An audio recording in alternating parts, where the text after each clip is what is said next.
You are bad student, please याद रखो.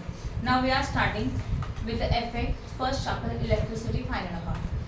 This is the format related to the company format. हम लोगों ने कंपनी का फॉर्मेट सीखा है. सेम फॉर्मेट आपको इलेक्ट्रिसिटी फाइनल अकाउंट में मिलेगा. ठीक है ना. तो फॉर्मेट हम लोग पहले एक्सप्लेन करेंगे दोनों, बैलेंस शीट का एज वेल एज P&L का, एंड फिर एक सम को सॉल्व करेंगे. ठीक है ना. तो नॉर्मली क्या होता है ना कि जब हम लोग 11th है 12th है उसमें जो फाइनल अकाउंट हम लोगों ने सीखा था वहाँ पे हमारे पास हॉरिजॉन्टल फॉर्मेट था, लाइक की फॉर्मेट. यहाँ पे debit as well as what credit. अगर ट्रेडिंग अकाउंट है, P&L अकाउंट है तो, और अगर वही बैलेंस शीट है तो यहाँ पे लाइबिलिटीज, यहाँ पे क्या होता था एसेट्स. बट अभी ऐसे नहीं होगा. Now we are having a vertical format. पहले यहाँ लाइबिलिटीज होगी और यहाँ पे आपके एसेट्स होंगे. क्लियर हो रहा है. ठीक है. तो फॉर्मेट में देखो, आपके सामने फॉर्मेट है. ये कंपनी का कंपनी एक्ट 1956 के अकॉर्डिंग जो भी फॉर्मेट रहेगा यही फॉर्मेट हम लोग अभी स्टडी कर रहे हैं. ठीक है. इसमें देखो first one is equity and liability. तो equity and liability is a heading for the liability side. Only liability नहीं लिखेंगे. क्या लिखेंगे उसके साथ? Equity as well as liabilities. इसमें मेन 4 हेडिंग्स है. उसमें का first one is a shareholder fund. अभी शेयर होल्डर फंड ये मेन हेड हो गया. इसके अंदर क्या क्या है? First one is a share capital, second one is the reserve and surplus, and third point is the money received against the share warrant. तो point number 1 में ये 3 पॉइंट है. फर्स्ट पॉइंट क्या हो गया हमारा? Share capital. Shareholder fund के अंदर क्या है? Share capital. Share capital means what? Share capital includes equity share capital, preference share capital, ये 2 point, right, as well as less calling arrears and add share forfeiture. समझा मैंने क्या बताया? Less calling arrears and add share forfeiture. अभी इनका सबका meaning clear है क्या? वो पहले बताओ.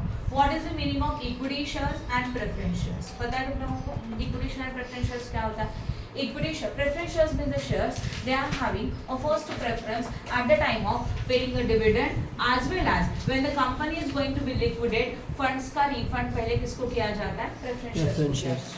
मतलब अगर समझो कंपनी में प्रॉफिट हुआ तो उस प्रॉफिट में से पहले डिविडेंड किसको दिया जाएगा? Preference shares. और अगर प्रॉफिट बचा तो इक्विटी शेयर पहला चांस, पहला प्रेफरेंस.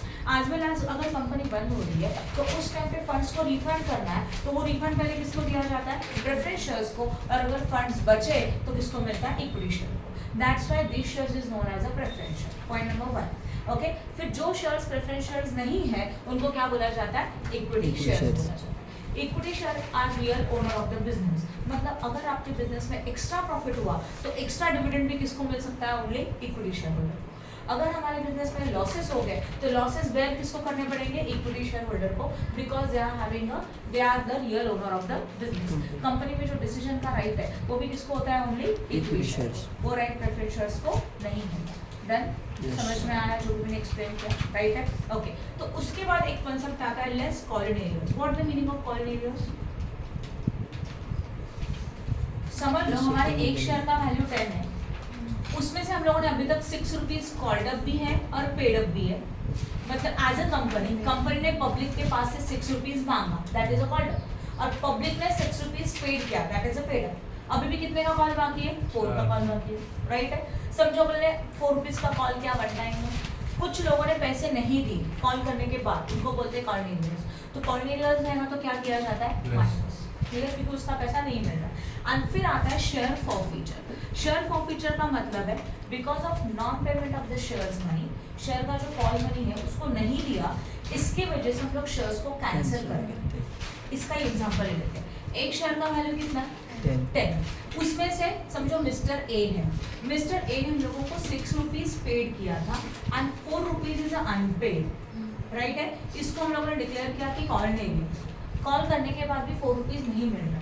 ठीक है. तो कंपनी क्या करेगी? यहाँ कंपनी है, यहाँ शेयर होल्डर है, that is a mister A. Mister A ने, कंपनी ने इसको कितने का शेयर दिया? 10 का. Share is a non divisible. 6 रुपए का शेयर नहीं दे सकते, पूरा एक शेयर इशू किया 10 रुपीज का. उसके बदले में मिस्टर ए ने कंपनी को ओनली कितना रुपीज पे करके रखा था? 6 रुपीज. तो 4 रुपीज है कॉल एरियर्स में. कंपनी ने पब्लिक को कॉल किया कि please pay your 4 rupees call money. फिर भी पब्लिक ने पैसा नहीं दिया, शेयर होल्डर ने पैसा नहीं दिया. ऐसे सिचुएशन में कंपनी ये जो शेयर दिया था वो शेयर रिटर्न ले लेती है. तो शेयर कितने का रिटर्न ले लिया? 10 का. क्यों लिया return? Because of non payment of the call money, मतलब बिकॉज ऑफ कॉल एरियर्स. अभी देखना, कंपनी ने शेयर 10 रुपए का रिटर्न दिया, बट पब्लिक ने 10 में से 4 रुपीज पेड नहीं किया था, 6 तो पेड किया था. कंपनी ये पैसा पब्लिक को रिटर्न नहीं देगी, तो कंपनी के लिए क्या हुआ? प्रॉफिट हुआ. इस प्रॉफिट को बोला जाता है शेयर फॉरफीचर. समझा ये प्रॉफिट कैसे हुआ? वापस एक बार मैं एक्सप्लेन कर रही हूँ. कंपनी ने शेयर कितने का रिटर्न दिया? 10, राइट। हम लोग कंपनी है, कंपनी ने पब्लिक को 10 रुपए का शेयर दिया था, 10 रुपए के बदले में कितना रुपीस मिला था? ओनली 6 रुपीज, 4 रुपीज दिया ही नहीं है। इसके लिए कंपनी ने वो शेयर्स रिटर्न ले लिए। कितने के शेयर? 10 रुपीज के शेयर्स रिटर्न ले लिए, राइट है। तो अगर 10 रुपीज के शेयर्स रिटर्न ले लिए तो 10 रुपए का तो शेयर पूरा का पूरा आ गया, राइट। बट क्यों लिया? 4 रुपीज पेड लिए इसके लिए, बट पब्लिक ने ऑलरेडी कितना रुपीज पेड करके रखा था? 6। कंपनी ये रिटर्न नहीं देती, तो कंपनी के लिए 6 रुपीज का प्रॉफिट है, और इसी को हम लोग क्या बोलते हैं? Share forfeiture.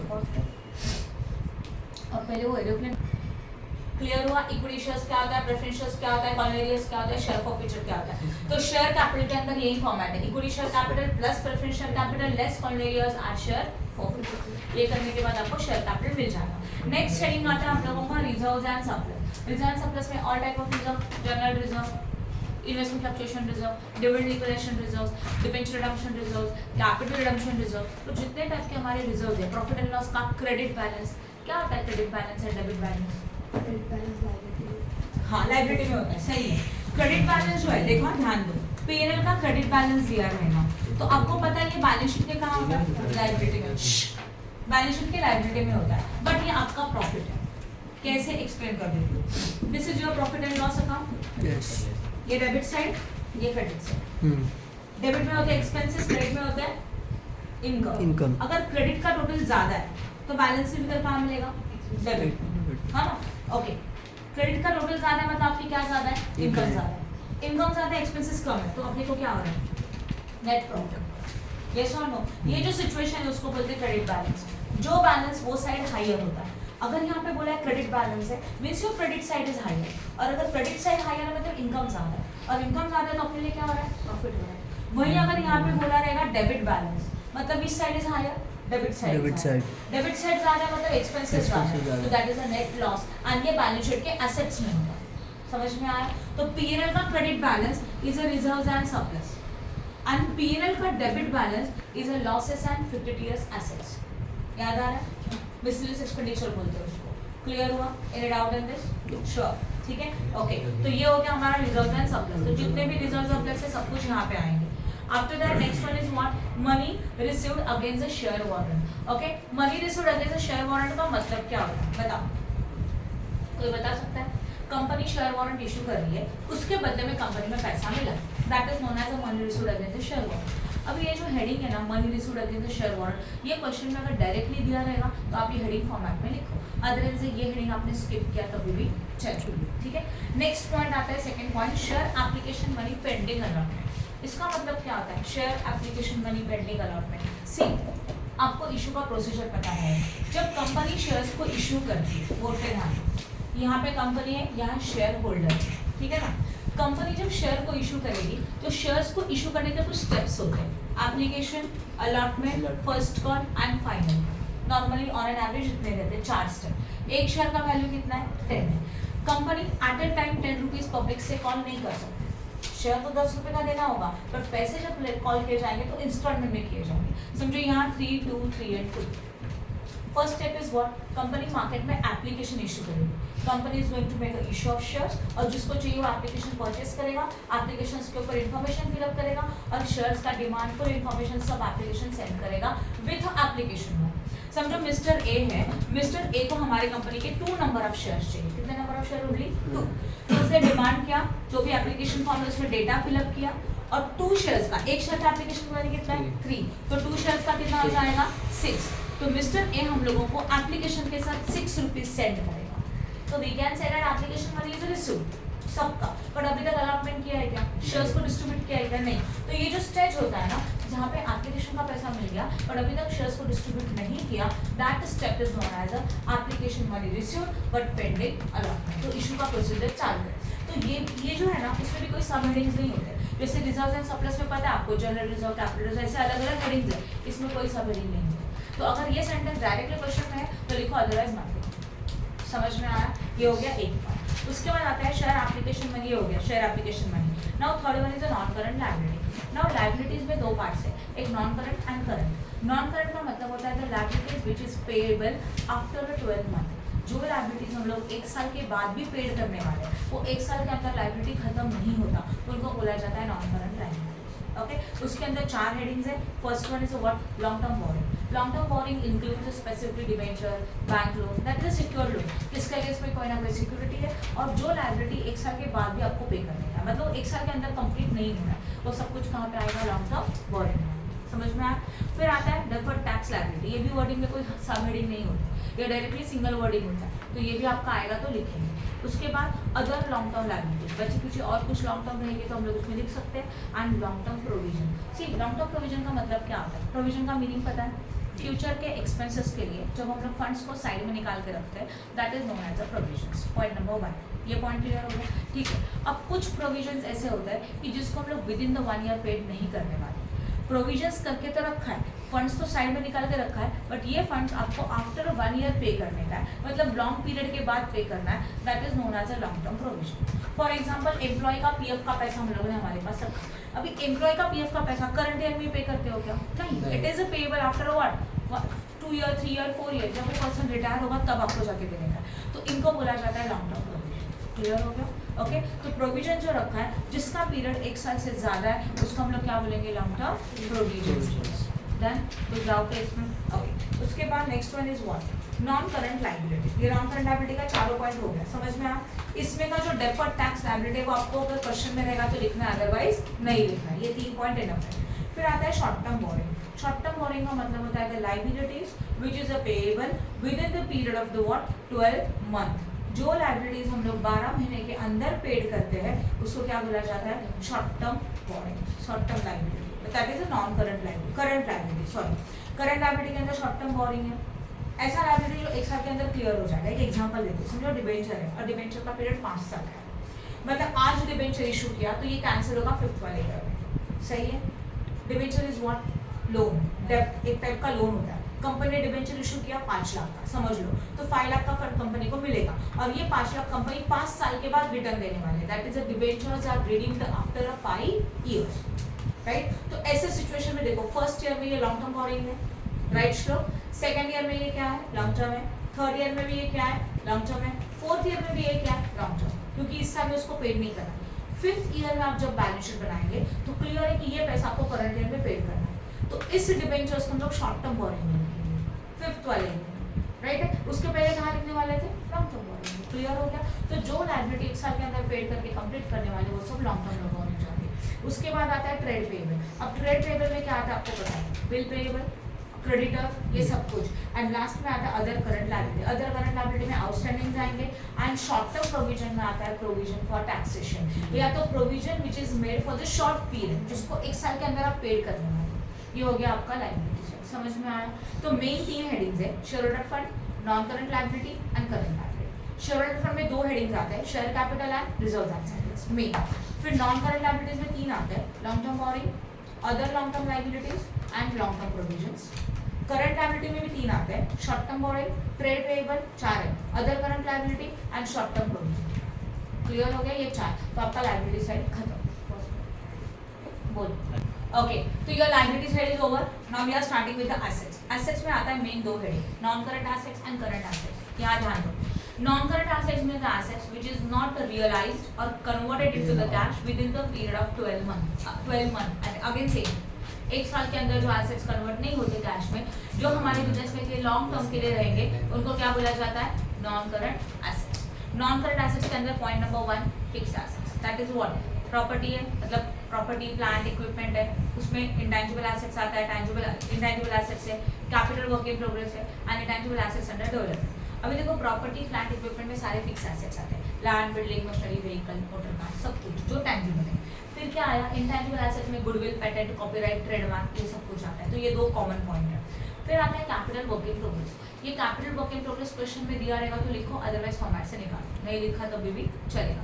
Capital work in progress का मीनिंग क्या होता है, समझ लो आपको बिजनेस स्टार्ट करना है, मैंने सोचा मुझे क्लासेस का एक सेटअप चाहिए, मेरे पास है 2 लाख का कैश, अब 2 लाख के कैश से मुझे बेंचेस चाहिए, सेटअप चाहिए, व्हाइट बोर्ड चाहिए, या तो प्रोजेक्टर ज्वाइन करना है, 1 रात में सब कुछ हो जाएगा क्या, 2 लाख इन्वेस्ट किया 1 रात में सेटअप रेडी नहीं। तो जब हमारा वो सेटअप बन रहा है, समझो उसके लिए 1 महीना चला गया, तो वो हमारा कैपिटल वर्क इन प्रोग्रेस काम चालू है, और जब सेटअप बन जाएगा तो वो कैपिटल में कन्वर्ट हो जाएगा। क्लियर हो रहा है, ओके। ये भी, इसके अंदर भी कोई सब हेडिंग नहीं होती, ये सिंगल वर्डिंग होता है, क्वेश्चन में है तो लिखो, अदरवाइज छोड़ो। Next one, intangible assets under development. आप कॉपीराइट बना रहे हो, या तो आप ट्रेडमार्क आपका बना रहे हो, तो आप लोगो बना रहे हो, पेटेंट्स कर रहे हो, पेटेंट मतलब पता है ना, कुछ इन्वेंट किया जाता है, उसका एक अपना कॉपीराइट होता है, वो बना रहे हो, या तो न्यू बिजनेस मार्केट में शुरू किया, अभी तक इमेज बनना बाकी है, गुडविल बन रहा है, तो इंटैंजिबल एसेट्स अंडर डेवलपमेंट। ये भी क्वेश्चन में डायरेक्टली दिया रहेगा तो लिखोगे, अदरवाइज इसको नहीं लिखो। ये भी क्लियर हो गया। ओके, ये अमाउंट जो रहेगा वो यहाँ आएगा। तो पॉइंट नंबर ए में 4 पॉइंट है, उसमें से 2 कॉमन है, तो रहेगा तो लिखो, इसके अंदर सब हेडिंग नहीं आती तो डायरेक्टली रहेगा तो लिख रहे। Point number B, non current investment, obviously long term investment, कहीं पे भी इन्वेस्टमेंट किया जो मैच्योर होगा 12 मंथ के बाद, दैट इज आफ्टर 1 ईयर, वो सब यहाँ आएगा। Deferred tax assets, deferred tax assets का मतलब क्या होता है? डेफर्ड टैक्स एसेट्स ये एसेट्स पर, देखो डेफर्ड टैक्स एसेट्स एसेट्स में भी है और लायबिलिटीज में भी है। ओके, ये भी आपको डिपेंड है, अगर इसका अमाउंट क्वेश्चन के डेबिट में है मतलब वो एसेट्स है, वो क्रेडिट में है मतलब वो लायबिलिटी, राइट। उसके बाद long term loan advances, the loan and advances given not taken, आपने किसी को एडवांस दिया है, आपने किसी को लोन दिया है, but again period is more than 12 month, वो सब कुछ यहाँ पे आएगा। And next other non current assets में आते हैं ये पीएनएल का डेबिट बैलेंस, बोला था ना losses of the PNL, right, liquidation expenses आया, प्रिलिमिनरी एक्सपेंसेस ये भी आया, discount on issue of shares and debenture, share and debenture को इशू कर रहे हैं उसका डिस्काउंट है, कमीशन, अंडरराइटिंग कमीशन, तो जो एक्सपेंसेस है ना एसेट साइड वाले वो सब आते हैं other non current assets. Clear हो गया? फिर ये हमारा नॉन करंट एसेट्स खत्म, यस और नो। उसके बाद करंट एसेट्स में आता है करंट इन्वेस्टमेंट, जो इन्वेस्टमेंट कैश में कन्वर्ट हो रहा है with in the period of the 12 months, उसको क्या बोला जाता है? Current investment. 1 साल के अंदर वो एसेट्स में रियलाइज हो जाएगा, मतलब कैश में कन्वर्ट हो जाएगा। इन्वेंटरीज का मतलब क्या होता है? Stock, that is a closing stock. After that trade receivable, trade receivable का मतलब क्या होता है? Bill receivable as well as debtors, तो पैसा मिलने वाला है। Then cash and cash equivalent, मतलब cash in hand, cash at bank. Then short term loan advances, पता है तुम लोगों को, ये आपने लोन दिया, एडवांसेस दिया बट शॉर्ट पीरियड के लिए, that is less than 1 year, मतलब लेस देन 12 मंथ के लिए। एंड अदर करंट एसेट्स में प्रीपेड एक्सपेंस, प्रीपेड नहीं क्या बोल सकते हैं, interest due but not received, interest मिलना बाकी है, राइट। तो ये सारे आउटस्टैंडिंग इनकम वगैरह सब कुछ यहाँ पे आएंगे। ये हो गया एसेट साइड। बैलेंस शीट का फॉर्मेट क्लियर हो गया, यस और नो। अब बैलेंस शीट के फॉर्मेट के बाद हमारा नेक्स्ट फॉर्मेट कौन सा रहेगा? पीएनएल का फॉर्मेट रहेगा। ये पॉइंट समझा कि नहीं समझा, बताओ फटाफट। क्लियर हो गया? अभी पीएनएल का फॉर्मेट अगर देखेंगे तो ध्यान, पीएनएल का मीनिंग सबको पता है, प्रॉफिट एंड लॉस।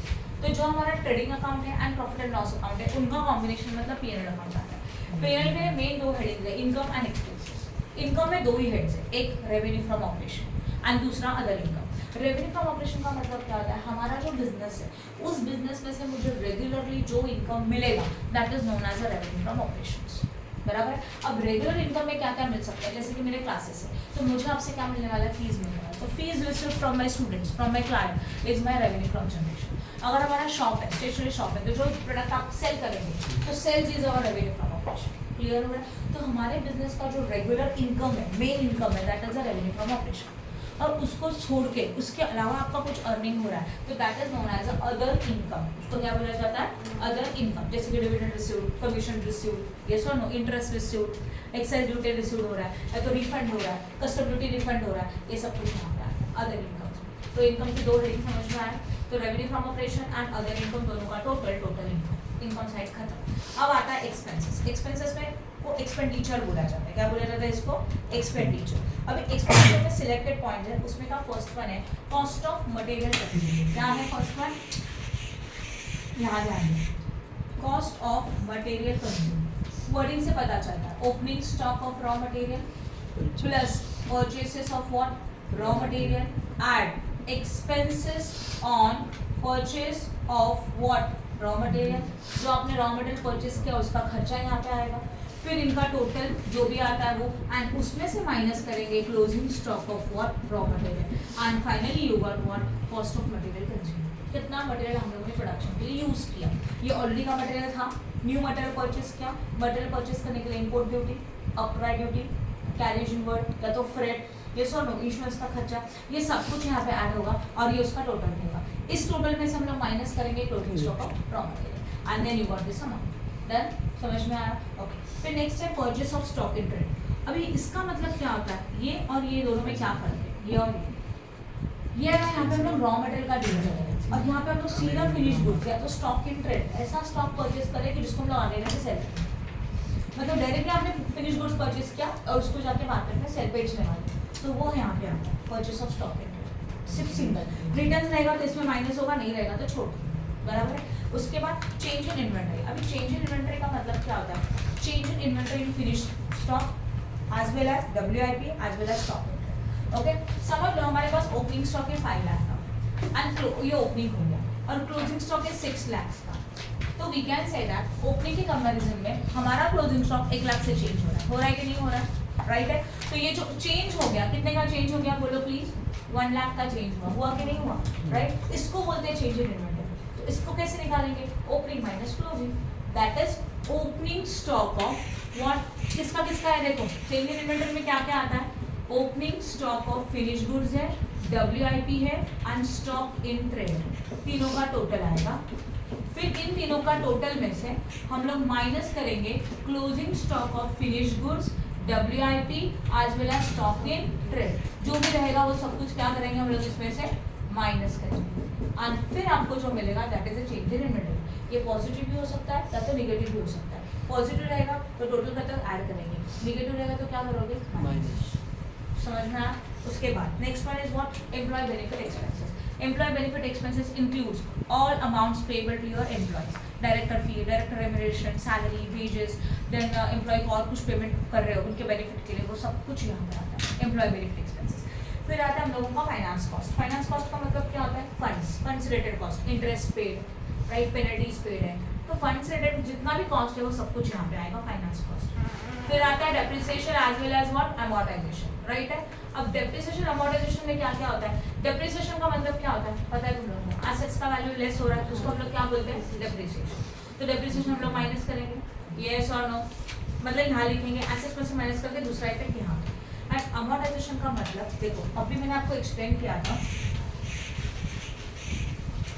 P&L का डेबिट बैलेंस, हाँ या ना? ये बैलेंस शीट में कहा जाता है अदर नॉन करंट एसेट्स। ये आपके क्या है? लॉसेस है। लॉसेस कहाँ दिए? एसेट्स में। बट इनको अगर आप रिटर्न ऑफ कर रहे हो मतलब ये लॉसेस को आप धीरे धीरे करके P&L में शो करेंगे, उसको बोलते हैं रिटर्न ऑफ करना। तो अगर इन लॉसेस को अगर हम लोगों ने रिटर्न ऑफ किया तो उसको बोलते हैं अमोर्टाइजेशन। तो liquidation expenses, preliminary expenses return of हो रहा है तो अमोर्टाइजेशन एक्सपेंसेस में आएगा, खत्म। और बचे कुछ सारे एक्सपेंसेस अदर एक्सपेंसेस में, कॉस्ट ऑफ मटेरियल्स कंज्यूम से लेकर अदर एक्सपेंसेस का total expenses, total income minus total expenses. Total income मतलब पता है ना? Minus what? Total expenses. You got profit before extra ordinary and exceptional item.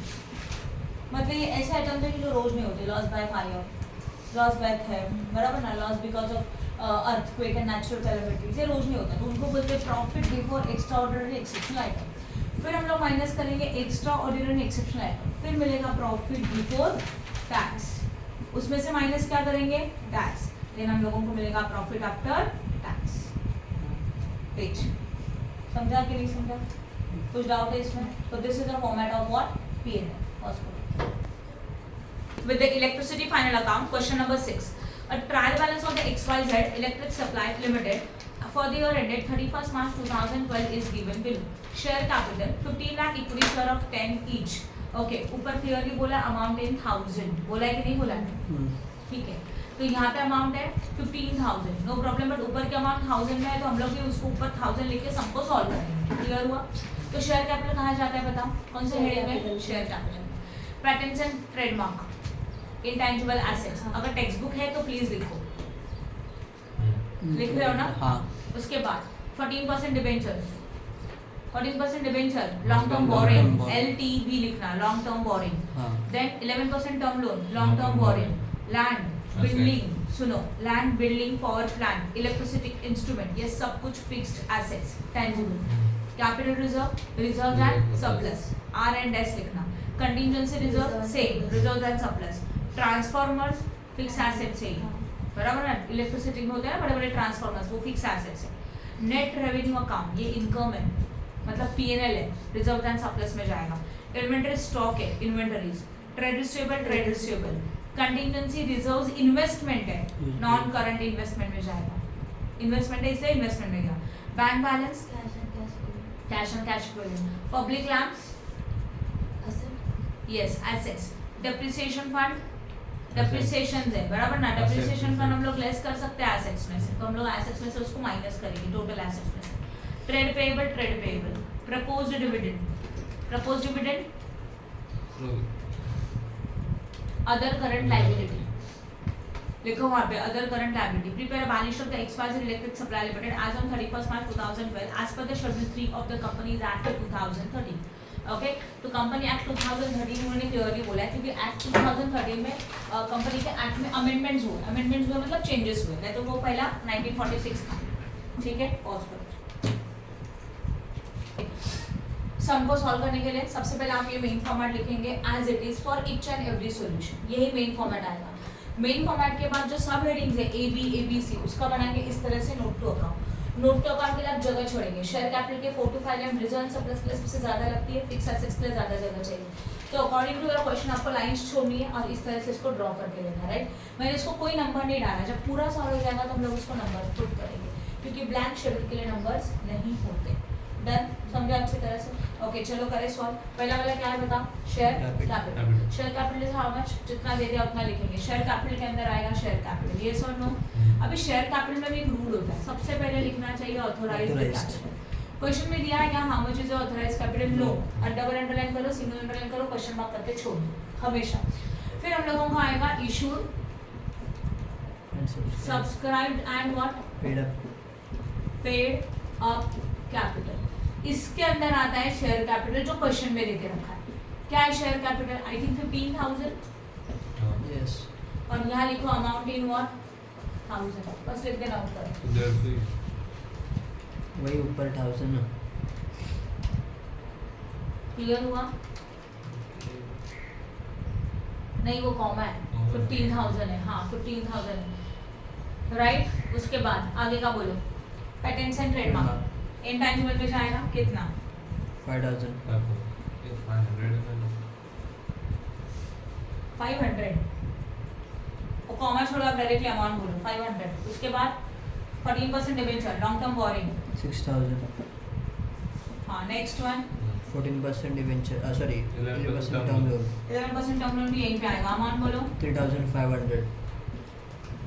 फिर land property में लैंड हाँ। कितना, 3100। इसको इनर में लिख लो क्योंकि इसके ऊपर एडजस्टमेंट है। डेप्रिसिएशन फंड है ना जो लास्ट में माइनस होगा। लैंड के बाद building how much, 8500। Next power plant कितना, 15,000। 15। Next electric instruments 1400। कितना, 1400। कैपिटल रिजर्व नहीं ये हाँ कैपिटल रिजर्व कहाँ जाएगा, रिजर्व का Reserve सरप्लस में। बोलो कितना कैपिटल रिजर्व, 1800।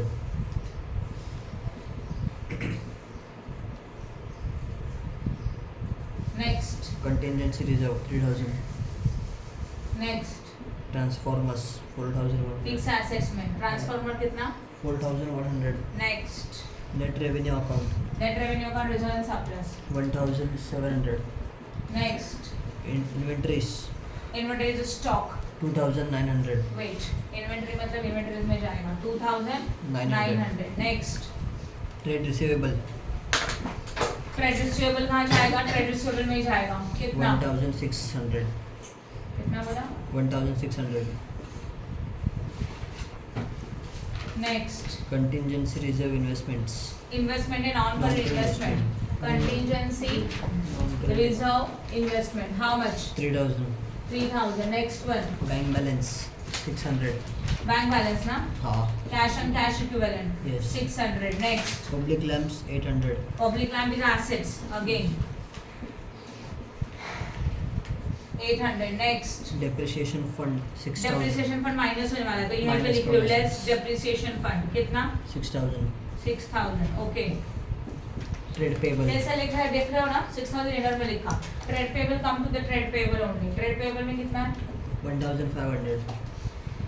ट्रेड पेबल में लिखा कितना, 1500। Next proposed dividend proposed dividend other current liabilities 3000।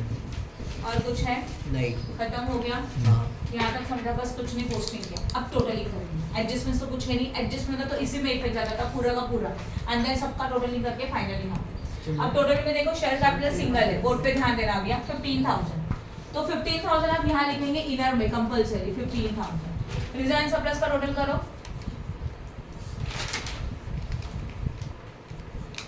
हाँ 6,500 रिजर्व एंड सरप्लस में लिखा। उसके बाद लॉन्ग टर्म बोरिंग में 9,500, 9,500 तो यहाँ पे क्या है लॉन्ग टर्म बोरिंग में लिखा 9,500। अदर में कुछ नहीं, इसमें कुछ भी नहीं है। ट्रेड पेबल जो सिंगल है उसको directly single underline double underline कर दो। ट्रेड पेबल 1,500, तो ट्रेड पेबल के सामने 1,500, अदर करंट लायबिलिटी 3,000, राइट, इसमें कुछ नहीं है। अब एसेट्स का टोटल करो, 32,900 32,900 माइनस 6,000 26,900 बाहर आया, और यही 26,900 आएगा प्लांट एंड इंटेंजिबल एसेट्स में 26,900। फिर उसके बाद इक्विपमेंट में इतना ओनली 500 है, तो ये 500 होगा इंटेंजिबल एसेट्स में। उसके बाद कंटिजेंसी रिजर्व इन्वेस्टमेंट में 3,000, इन्वेंटरी में 2,900, तो 3,000 एंड इन्वेंटरी में 2,900, बीच में कुछ नहीं है, डैश था। फिर ट्रेड रिसीवेबल हाउ मच 1,600 है ना, and cash on cash equipment में हाउ 600, इजी है बहुत। और इसका टोटली वापस से इसका टोटली खत्म, मेरे ख्याल से कुछ भी नहीं बचा, सही है। अब हम लोग पहले नंबर लिखेंगे। नंबर में क्या होगा, इसको नंबर डालो 1 and 2, तो यहाँ पे भी 1 as well as 2। फिर ये लॉन्ग टर्म लायबिलिटी 3, तो यहाँ पे भी लॉन्ग टर्म लायबिलिटी 3। जो ब्लैंक छोड़ उनको नंबर नहीं आते, तो उसको ब्लैंक को अंडरलाइन करके छोड़ दो। 3 के बाद trade payable 4, other current liability 5, तो ट्रेड पेएबल 4 लिखेंगे, अदर करंट लायबिलिटी 5 लिखेंगे, सही है। फिर प्रॉपर्टी 6, इंटेंजिबल 7, नॉन करंट 8, 6 7 8, तो ये 6 हो गया, फिर यहाँ पे 7 और यहाँ पे 8, राइट।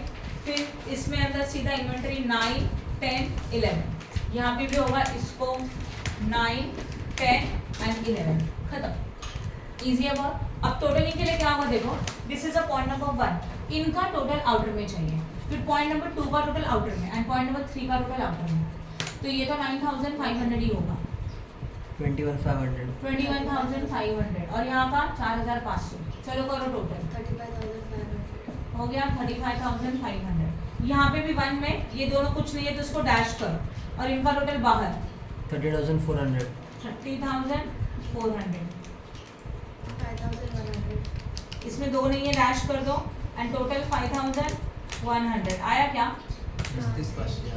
आया 35,500। जब टोटल आया इसका मतलब सम क्या है, this is the balance sheet tally हो गया, इजी है सम, Yes. समझ में आया, किसी को कुछ डाउट है, नहीं yes or no?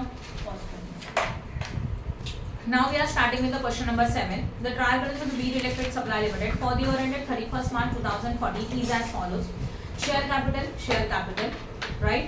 Patents and trademark, similar sum, intangible assets, 14% debenture, long term borrowing, लिखो 11% debentures, long term borrowing, land, building, power plant, electrical instruments, सब कुछ fixed assets. Then capital reserve and contingency reserves, reserves and surplus, transformers, fixed assets, net revenue account, reserves and surplus, inventory is the stock, trade receivable, contingency reserve, investment, non-current investment, bank balance, yes, public lands, fixed assets tangible, depreciation fund, less from fixed assets, trade payable and declared dividend. Declared dividend मतलब dividend को declare किया, that is a proposed dividend, current other current liability. Easy है बहुत, no adjustment. Okay. Now unsolved का first question आप read करो, doubt रहेगा तो मुझे पूछो, similar sum. Clear हुआ? तो आज का लेक्चर इतना, जहाँ पे हम लोगों ने बैलेंस शीट का फॉर्मेट ले लिया, उसके 3 सम ले लिए. ओके, तो आज का लेक्चर यहीं पे खत्म. Stop.